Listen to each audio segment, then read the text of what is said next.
नमस्कार, आप सभी का मेरे चैनल में स्वागत है। यह है क्लास नंबर 48। आज हम लोग करने वाले हैं chapter 11 exercise 11.1 question number 8 to 14 सारे के सारे क्वेश्चंस करेंगे। इससे पहले मैंने क्लास नंबर 47 में क्वेश्चन नंबर 1 से क्वेश्चन नंबर 7 तक एक्सप्लेन कर चुका हूं। अगर आप चाहें तो वहां जाके 1 to 7 क्वेश्चन को आप देख सकते हैं। ठीक है, तो चलिए हम लोग शुरू करने जा रहे हैं आज का पहला क्वेश्चन, क्वेश्चन नंबर 8। ये रहा क्वेश्चन नंबर 8। पहले मैं क्वेश्चन समझा देता हूं आपको। क्वेश्चन क्या है? A horse is tied to a peg at one corner of a square shaped grass field of side 15 metre by means of a 5 metre long rope. First, find the area of that part of the field in which the horse can graze. Second, find the increase in the grazing area if the rope were 10 meter long instead of 5 meter. Use pi equal to 3.14. तो question क्या है कि एक square field है, एक corner पे क्या है कि घोड़ा को रस्सी से बांध दिया गया है। स्टार्टिंग में ये जो रोप है, रोप का लेंथ कितना है? 5 मीटर है ना। तो जब ये घोड़ा जो ग्रेजिंग करेगा तो कितने एरिया में, ये देखिए ऐसे करके वो कर्व्ड पाथ ये मूव करेगा और ये एरिया में वो ग्रेजिंग कर सकता है। तो ये क्या बन गया? या तो क्वाड्रेंट ऑफ अ सर्कल कह सकते हो आप, या सेक्टर ऑफ अ सर्कल कह सकते हो। ये तो फर्स्ट पार्ट का है, तो ये एरिया हम लोग निकाल लेंगे फर्स्ट पार्ट में। सेकेंड पार्ट में क्या क्या, ये जो रोप है ना, ये रस्सी है ना, उसका लेंथ 5 मीटर के बदले 10 मीटर कर दिया। तो अब जो ये हॉर्स है इतना एरिया में ग्रेजिंग करेगा, है ना।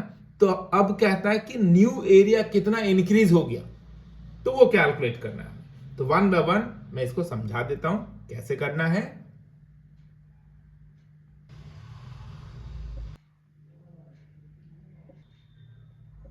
तो सबसे पहले हम लोग इस क्वेश्चन के फर्स्ट पार्ट को सॉल्व करते हैं। फर्स्ट पार्ट में क्या दे रखा है कि रस्सी का लेंथ जो है, रोप का लेंथ जो है 5 मीटर है, मतलब ये 5 मीटर है। तो ये क्या होगा? ये क्वाड्रेंट ऑफ अ सर्कल है, मतलब सर्कल का फोर्थ पार्ट है ये। इसी एरिया में ये हॉर्स जो है वो ग्रेजिंग करेगा। तो हम लोग इसका एरिया पहले कैलकुलेट कर लेते हैं। ठीक है, तो रेडियस कितना है यहाँ पे? 5 मीटर। अब हमें क्या कैलकुलेट करना है? देखिए, area of that part of the field in which the horse can graze. तो अब यहां पे देखिए, तो एरिया ऑफ रिक्वायर्ड फील्ड क्या होगा? एरिया ऑफ दिस क्वाड्रेंट, जिसे हम लोग लिखेंगे 1/4 इंटू पाई आर स्क्वायर। हम लोग क्या करेंगे? पाई का वैल्यू और आर का वैल्यू यहां पे रखेंगे। पाई का जो वैल्यू दे रखा है वो हम लोग रखेंगे, और आर कितना है? 5 है ना, स्क्वायर है तो 2 टाइम्स लिखेंगे। हम लोग क्या करेंगे? इस तीनों को मल्टीप्लाई कर लेंगे और जो आंसर आएगा उसको 4 से डिवाइड करेंगे।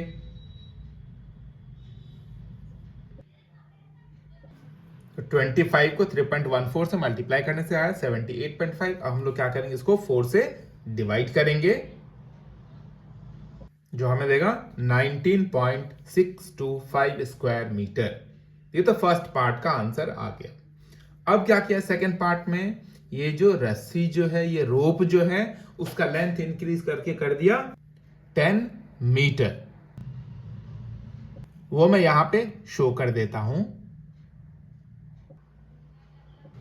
तो पहले जो था 5 मीटर का रोप था, अब रोप का लेंथ इंक्रीज हो गया 10 मीटर, मतलब न्यू रेडियस। अब क्या, ये भी एक क्वाड्रेंट ही बना है, लेकिन अब रेडियस कितना लेंगे हम लोग? 10 मीटर। तो कहते हैं ये इंक्रीज इन एरिया कितना हुआ, मतलब ये दोनों आर्क के बीच में जो प्लेस है ना, वो कितना इंक्रीज हुआ, ये हमें कैलकुलेट करना है। तो कैसे करेंगे?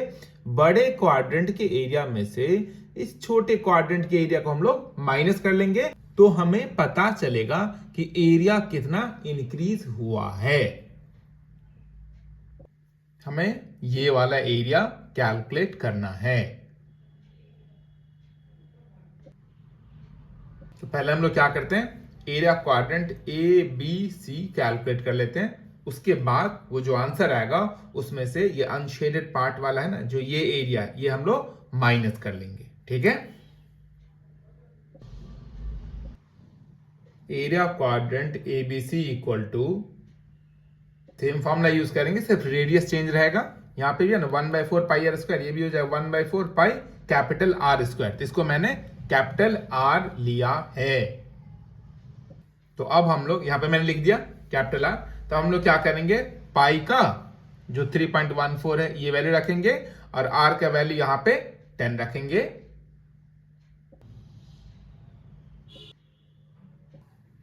अब इसको और इसको 2 से कैंसिल करिए, 2 2 जा और 2 5 जा कैंसिल हो गया। अब हम लोग क्या करेंगे, इस 2 से इस 10 को भी कैंसिल कर लेते हैं।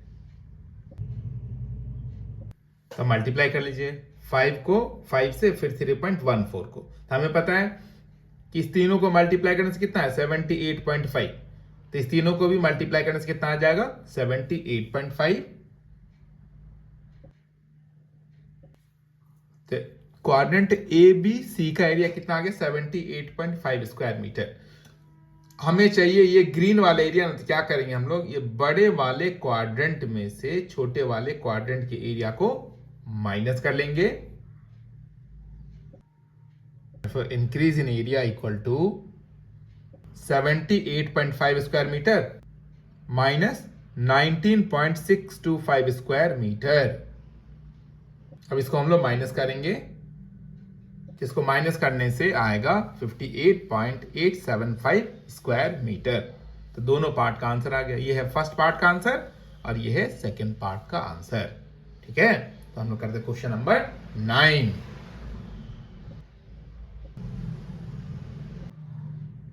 तो ये है क्वेश्चन नंबर 9।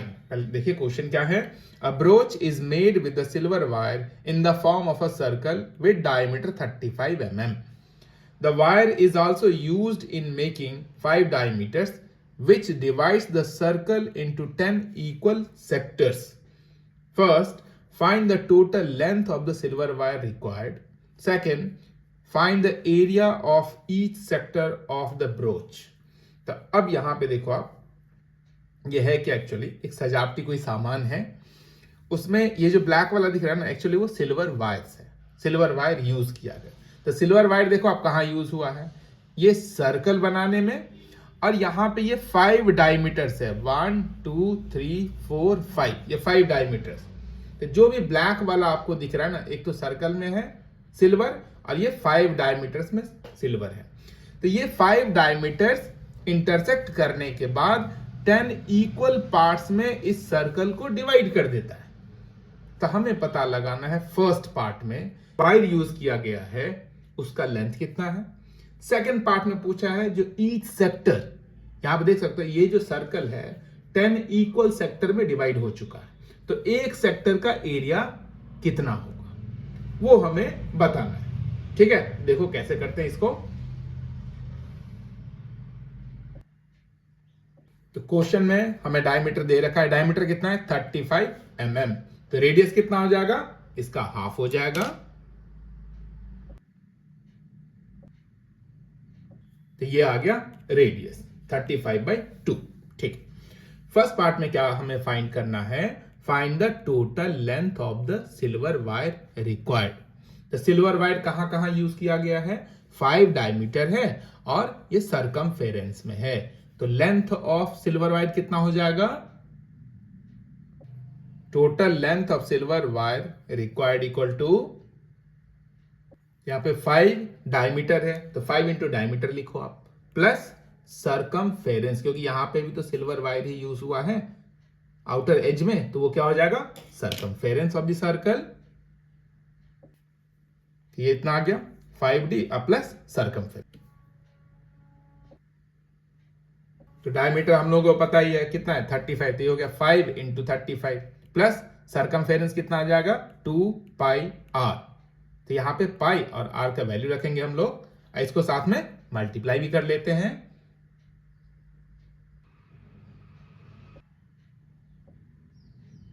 इसको मल्टीप्लाई करने से आया 175, इधर आ गया 2, ये पाई का वैल्यू और ये रेडियस यहां पे जो दे रखा है। अब जो कैंसिल हो रहा है उसको कैंसिल करिए, ये 2 से 2 कैंसिल हो जाएगा, 7 से ये 35 कैंसिल हो जाएगा,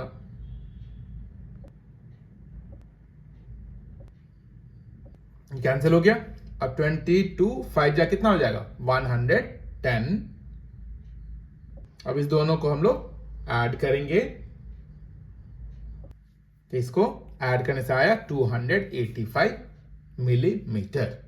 तो इतना लेंथ सिल्वर का है इस ब्रोच में। ठीक है, तो फर्स्ट पार्ट हो गया। हम लोग करेंगे सेकेंड पार्ट। अब हम लोग करेंगे सेकेंड पार्ट। सेकेंड पार्ट में क्या है, find the area of each sector of the broach. ये जो ब्रोच है हमारे पास, उसके ईच सेक्टर का एरिया हमें कैलकुलेट करना है। तो किसी भी सेक्टर का एरिया कैलकुलेट करने के लिए हमें क्या क्या पता होना चाहिए। पहला रेडियस, और दूसरा उस सेक्टर का सेंट्रल एंगल हमें पता होना चाहिए। तो रेडियस तो हम लोगों को पता ही है, तो निकालना क्या है सेंट्रल एंगल। तो सेंट्रल एंगल कैसे निकलेगा, आप देख सकते हैं ये जो सर्कल है आपका 10 इक्वल सेक्टर में डिवाइड हो चुका है। तो एक सेक्टर का यहां पे सेंट्रल एंगल कितना होगा, टोटल 360 डिवाइडेड बाय 10, उससे आ जाएगा एक सेक्टर का एंगल। ठीक है,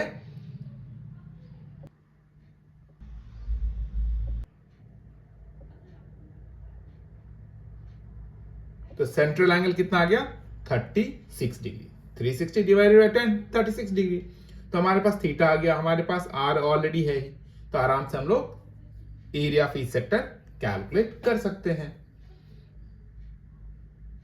एरिया ऑफ सेक्टर का फॉर्मूला आप लोग ऑलरेडी जानते ही हो, कितना होता है theta by 360 into pi r square. और हम लोग थीटा का, पाई का और आर का वैल्यू यहां पे रखेंगे।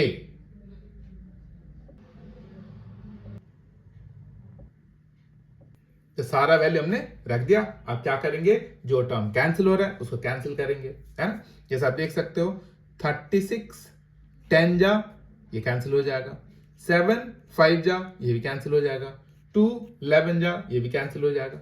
तो सबको पहले हम लोग कैंसिल कर लेते हैं जो जो कैंसिल होता है। ठीक है,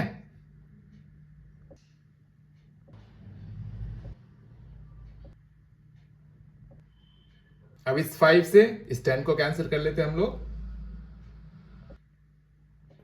अब जो बच गया उसको पहले लिख लेते हैं, फिर उसको मल्टीप्लाई कर लेंगे, हमारा आंसर आ जाएगा।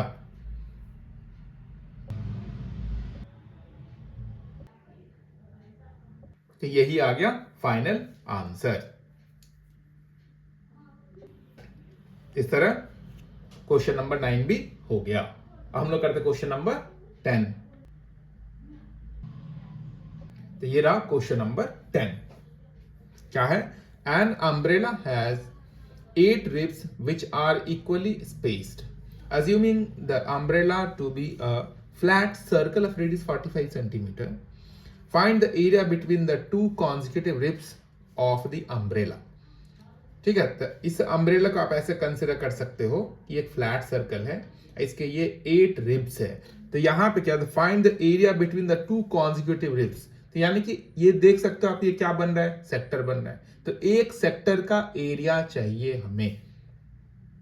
ठीक है, तो अब आप देखो, आप एरिया ऑफ सेक्टर कैलकुलेट करने के लिए हमारे पास क्या क्या होना चाहिए, रेडियस होना चाहिए, तो रेडियस दे ही रखा है।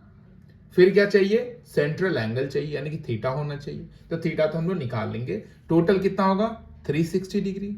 ये 360 कितने पार्ट में डिवाइड किया गया, यानी कि यहां पे कितने टोटल सेक्टर्स है, तो यहां पे 8 सेक्टर्स है। अभी पहले वाले क्वेश्चन में हम लोगों ने किया था, उसमें क्या था 10 सेक्टर था। तो 360 को हम लोगों ने 10 से डिवाइड किया था। यहां पे 8 सेक्टर है, तो 360 को हम लोग 8 से डिवाइड करेंगे, तो एक सेक्टर का सेंट्रल एंगल हमें पता चल जाएगा।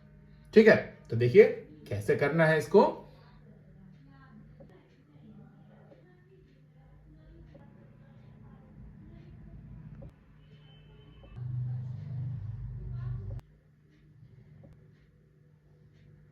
तो क्वेश्चन में हमें रेडियस दे रखा है 45 सेंटीमीटर और सेंट्रल एंगल 360 डिवाइडेड बाय 8, जो कितना देगा हमें 45 डिग्री। तो हमारे पास रेडियस है, हमारे पास थीटा है। अब आसानी से फॉर्मूला लगाएंगे, उस फॉर्मूले में सारे वैल्यू डालेंगे, कैलकुलेट करके आंसर रेडी। ठीक है, तो देखिए कैसे करना है। Area of each sector equal to theta by 360 degree into pi r square. हम लोग क्या करेंगे, थीटा का, पाई का और आर का वैल्यू यहां पे रखेंगे।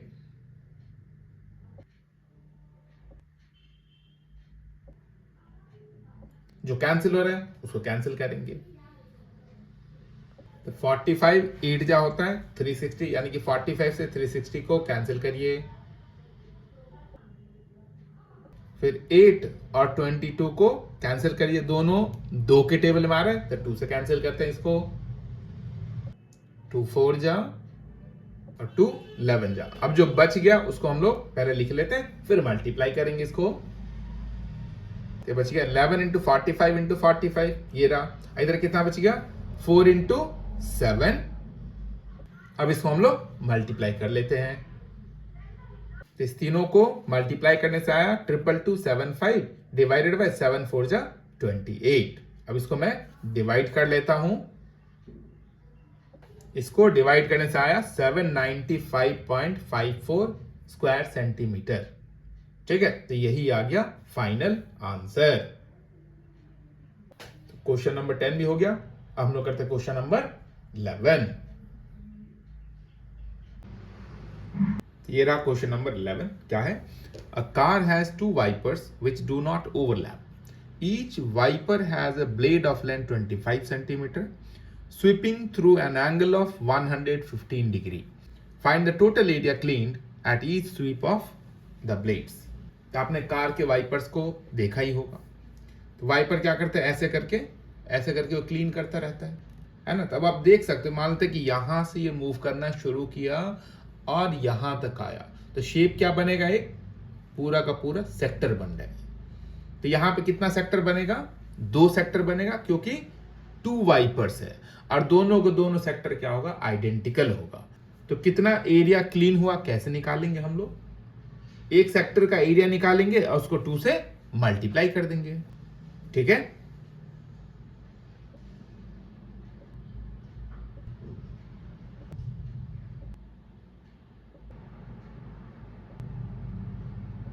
क्वेश्चन के अकॉर्डिंग ब्लेड का लेंथ कितना है, 25 सेंटीमीटर, जो क्या बनेगा, रेडियस बनेगा। एंगल कितना दे दिया है, 115 डिग्री, जो सेंट्रल एंगल बनेगा।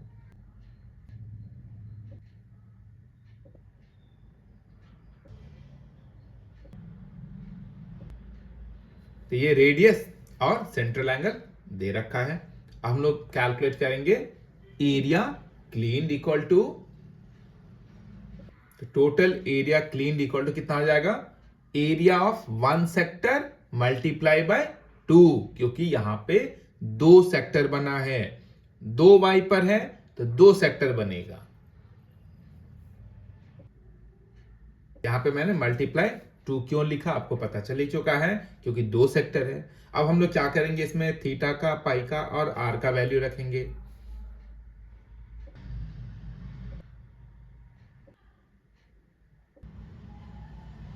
अब जो जो कैंसिल हो रहा है उसको कैंसिल करते हैं। सबसे पहले इस 2 से मैं क्या करता हूं, 360 को कैंसिल कर देता हूं। अब 2 से 22 को और 180 को हम लोग कैंसिल कर लेते हैं। अब हम लोग 25 और 90 को 5 से कैंसिल करते हैं। अब जो सब बच गया उसको पहले हम लोग लिख लेते हैं, फिर उसको मल्टीप्लाई कर लेंगे, आंसर आ जाए। और तो कुछ कैंसिल होगा नहीं। यहां पे देखिए 115, 11, 5, 25 ऊपर लिख लिया, नीचे क्या है 18 और 7 वो बच गया, इसको लिख लिया। अब इसको मल्टीप्लाई करके ऊपर लिखिए, इसको मल्टीप्लाई करके उसके नीचे लिखिए, तो ये आ गया आंसर। आप यहां तक छोड़ सकते हो या इसको डिवाइड करके आप डेसिमल में लिख सकते हो। इस क्वेश्चन का ये आंसर आ गया। हम लोग करते हैं क्वेश्चन नंबर 12।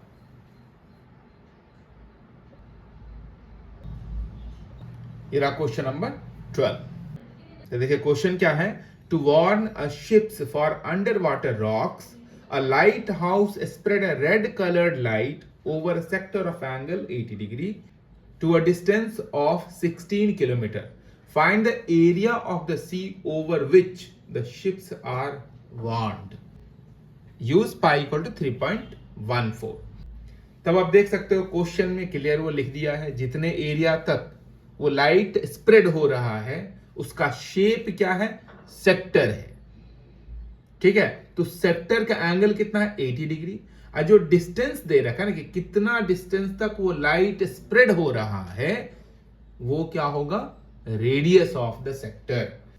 तो हमारे पास सेंट्रल एंगल यानी कि थीटा है, हमारे पास रेडियस है, तो हम लोग सी का वो एरिया निकाल सकते हैं जहां तक लाइट स्प्रेड हो रहा है। उसका शेप क्या है, सेक्टर है, क्वेश्चन में क्लियर लिखा हुआ। ठीक है, तो देखिए कैसे सॉल्व करना है।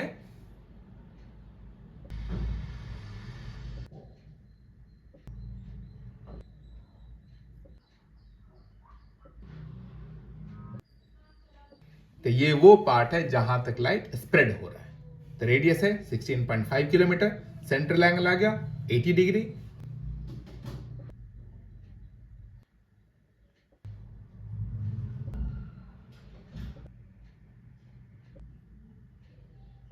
तो रिक्वायर्ड एरिया क्या हो जाएगा, एरिया ऑफ सेक्टर। और एरिया ऑफ सेक्टर का फॉर्मूला हम लोग ऑलरेडी जानते हैं, जो होता है theta by 360 degree into pi r square. अब थीटा, पाई और आर का वैल्यू हम लोग रखेंगे। अब जो सब कैंसिल हो रहा है उसको कैंसिल करते हैं, जैसे 0 से 0 पहले कैंसिल करिए। अब 4 से 8 भी और 36 दोनों कैंसिल हो रहा है। 4 2 जा एंड 4 9 जा। अब 3 से ये और ये कैंसिल हो रहा है। 3 से ये क्यों कैंसिल हो रहा है, इसके डिजिट्स को ऐड करो आप, 6 + 5 11 + 1 12। तो 12 3 के टेबल में आता है ना, तो ये भी 3 से कैंसिल होगा और ये भी 3 से कैंसिल हो जाएगा। अब देखिए 3 से ये भी कैंसिल हो जाएगा, तो 3 से इसको भी कैंसिल करिए। अब जो बच गया उसको लिख के मल्टीप्लाई करिए। कैसा बचा है, इधर बचा है 2, इधर 3.14, 5.5, 5.5। इस सब को हम लोग क्या करेंगे, मल्टीप्लाई करेंगे, आंसर आ जाएगा।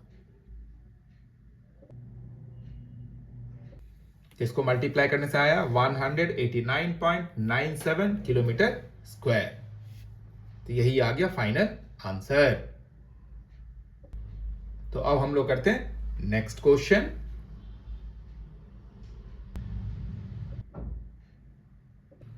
तो देखिए क्वेश्चन क्या है, a round table cover has 6 equal designs as shown in the figure. If the radius of the cover is 28 centimetre, find the cost of making the designs at the rate of rupees 0.35 per centimeter square. Use √3 equal to 1.7। तब आप देख सकते हो कि यहाँ पे कितने design है, 1 2 3 4 5 6। और एक डिजाइन का शेप क्या है, ये है सेगमेंट। आप देख सकते हो ये क्या है, सेगमेंट ऑफ अ सर्कल है। तो एक सेगमेंट का हम लोग एरिया निकालेंगे, और हमारे पास टोटल कितने सेगमेंट्स हैं, 6। तो एक सेगमेंट का एरिया निकाल के उसको 6 से मल्टीप्लाई करेंगे तो टोटल डिजाइन का एरिया आ जाएगा। जब एरिया हम लोग निकाल लेंगे तो ये जो रेट है ना, रेट से मल्टीप्लाई करेंगे तो टोटल कॉस्ट ऑफ मेकिंग आ जाएगा। ठीक है, देखिए कैसे करना है इसको।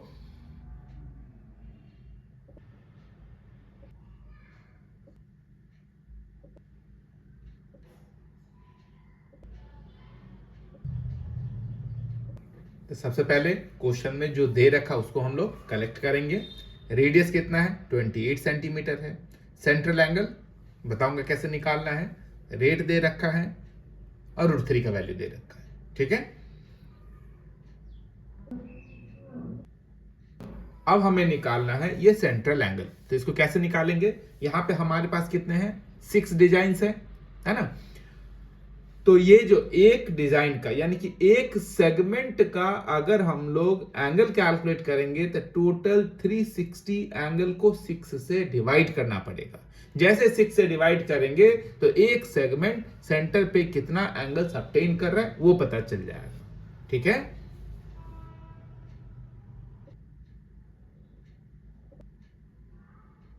अब इसको हम लोग कैंसिल कर लेते हैं।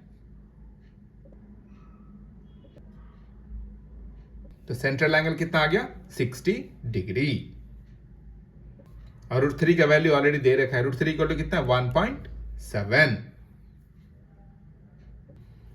टोटल एरिया ऑफ डिजाइन कैसे कैलकुलेट करेंगे, एक सेगमेंट का एरिया निकालेंगे और उसको 6 से मल्टीप्लाई कर लेंगे तो टोटल डिजाइन का एरिया आ जाएगा। तो इस फॉर्मूला से एक सेगमेंट का एरिया आएगा। अब मैं क्या करता हूं, इसको 6 से मल्टीप्लाई कर देता हूं तो ये सारे सेगमेंट का एरिया आ जाएगा। यहां पे मैंने 6 से मल्टीप्लाई कर दिया। अब ये 2 से 6 कैंसिल हो रहा है तो कर दो आप।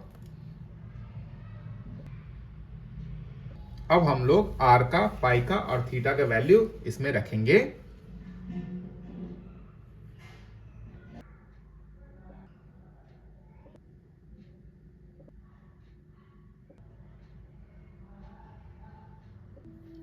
तो सारा वैल्यू हमने डाल दिया। अब क्या करना है, जो कैंसिल हो रहा है उसको कैंसिल करो आप। जैसे 60 3 जा 180।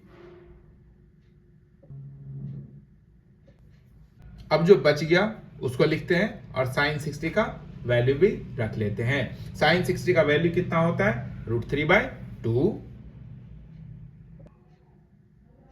तो सारा लिख लिया। 28 × 28 यहाँ पे आ गया 22। 7 3 जा 21। साइन 60 का वैल्यू √3/2। अब बाहर तो 3 है ही, उसको लिख लिया। अब अंदर चलो हम लोग ब्रैकेट सॉल्व करने जा रहे हैं। क्या करेंगे, 21 और 2 कैल्सियम लेंगे। कितना होगा ये, 21 और 2 का एलसीएम आ गया 42।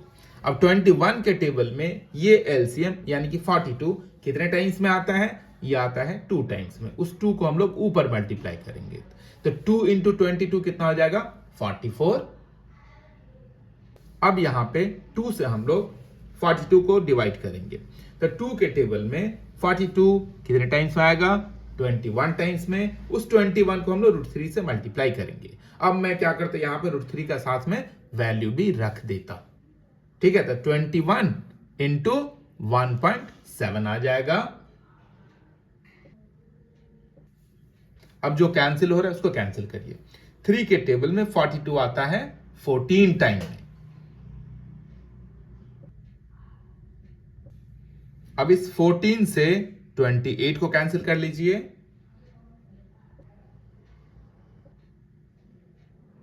अब जो जो टर्म्स बचा है उसको कैलकुलेट कर लेते हैं। इस दोनों को मल्टीप्लाई करेंगे, है ना, इसको मल्टीप्लाई करके इसमें से सब्ट्रैक्ट करेंगे।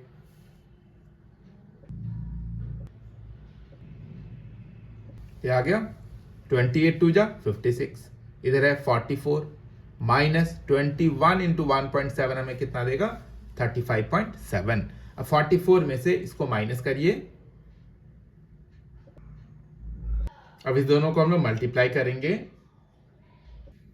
तो ये टोटल 6 डिजाइन का एरिया कितना है 464.80 सेंटीमीटर स्क्वायर।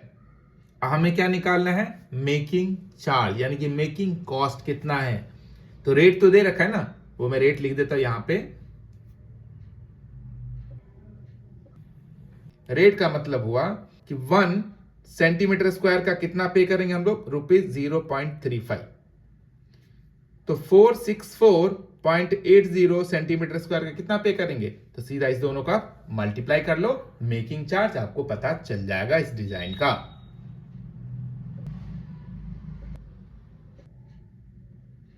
अब इसको हम लोग मल्टीप्लाई करेंगे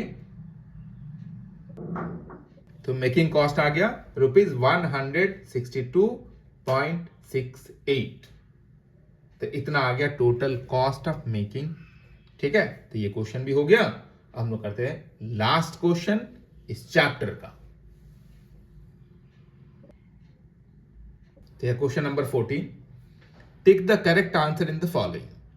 area of a sector of angle P degree of a circle with radius R। अब इस चारों में से कौन सा ऑप्शन होगा?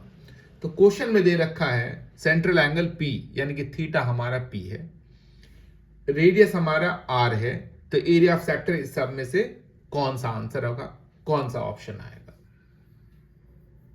ठीक है, बहुत ही आसान सा क्वेश्चन है, देखो आप कैसे करना है।